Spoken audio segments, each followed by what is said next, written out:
Carlsen. I got to know Vincent Ferrini through the years that I taught at North Shore Community College. I'm grateful to the Gloucester Writers Center, to Eric Henry for including me today. I'm grateful that we're here at the Public Library. We've already heard how important the Public Library was to Vincent, and I can also tell you that in my own work, the library has been important.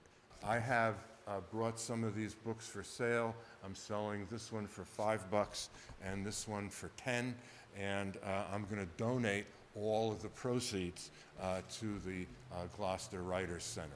So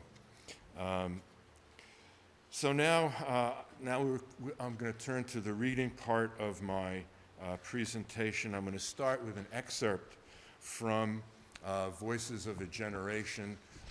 This is Vincent speaking, and he says, we organized the first teachers union in Lynn. We fought with the school administration. We fought with the head of the WPA. And I remember one time we had a big meeting with all the supervisors and all the people on the WPA. I got up and I said, we are dead souls in a dead system. They all looked at me as if to say, who is this guy with the one line? You know what I mean? A real knockout. So we fought the administration. That's when I said, I'm going to get this city down in a book. So I started to check up. I knew the Russians, I knew the Poles, the Jews, the Armenians, the Greeks. I loved all these people.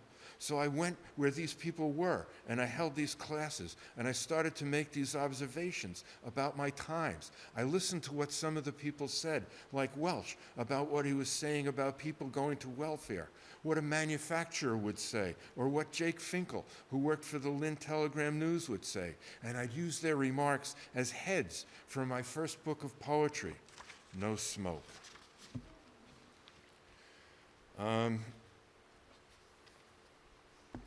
Okay. So now I'm going to go to the story of how No Smoke got its name. This was a story told to me by the artist Arnold Trackman. This is a painting done by Arnold Trackman called Mr. Tilson Makes His Way Through the Brickyard. And Arnold's represented in this book.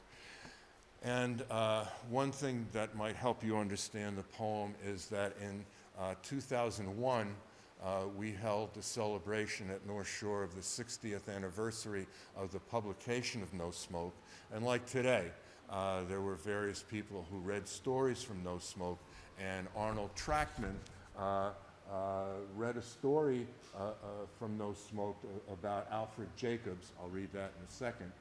And then when I interviewed him, he told me the story of how Benny Alpert, Alfred Jacobs in the book, coined the title No Smoke. Naming No Smoke. This is a line from Albert Jacobs. Plays Beethoven for hours like no one else can. This is Arnold Trackman talking. The great and famous Hunt's restaurant in Central Square was a refuge for all sorts of people. You could go and sit there for hours until they closed and have these long conversations, and no one would bother you. Buy a cup of coffee and sit down. It was the closest thing to a European cafe around. Hunt's was famous. Great things happened in Hunt's. Vincent got the name of his book from Hunt's. I remember he said he was in there with Benny Alpert, and he said, Benny, I finished the book, but what will I call it? And Benny comes out of Hunt's, and they look around. He looks around, and he says, why not call it No Smoke? Albert Jacobs was the poem I read at the college. Vincent gave Benny a pseudonym, Albert Jacobs. That was Benny Alpert. I knew Benny. Benny was a distant cousin of mine. He was an extraordinary musician, a part-time musician, because he had to make a living. He worked at the GE. He had aspirations to be a composer, which were squelched. But he had all these connections. He spent a good part of the summer playing piano in nightclubs. He was older. I figured I had a better chance. I wasn't married. I didn't have kids. That did it to him. I didn't feel that had to be me. I always felt somehow I was going to make it as an artist. And I guess that line, I'm going to make it as an artist, applies, of course, to to Vincent and to many people who pursue their art, perhaps to the detriment of their financial better being.